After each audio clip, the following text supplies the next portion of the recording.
কষ্ট হৈছে আৰু এই প্ৰখৰ ৰ'দতো ৰাইজ ওলাই আহিছে যিসকল ভুক্তভোগী গতিকে ৰাইজৰ পক্ষত থিয় দিছোঁ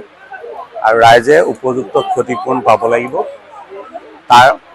অন্য কোনো গত্যন্তৰ নাই এছকে পেট্ৰয়ে হওক বা ONGC হওক তেওঁলোকৰ মাজত আলোচনা কৰি কোনে ক্ষতিপূৰণ দিয়ে সেইটো ডাঙৰ কথা নহয় কিন্তু ৰাইজে ক্ষতিপূৰণটো পাব লাগিব সেইটো নিশ্চিতভাৱে এই ঘটনাটো কিয় সংঘটিত হৈছে তাৰতো তদন্ত লাগিবই তেওঁলোকে মুখেৰে কিবা কিবি কৈ আছে বোলে মই নিউজতহে দেখিছোঁ যে এইটো কাৰণে হৈছে সেইটো কাৰণে হৈছে কিন্তু এটা কথা হয়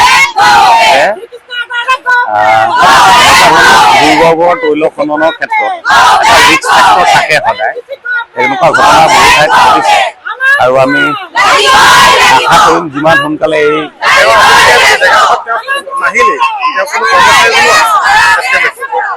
ইয়াত ৰিগত থকা মানুহবোৰ তেখেতৰ কৰ্মচাৰী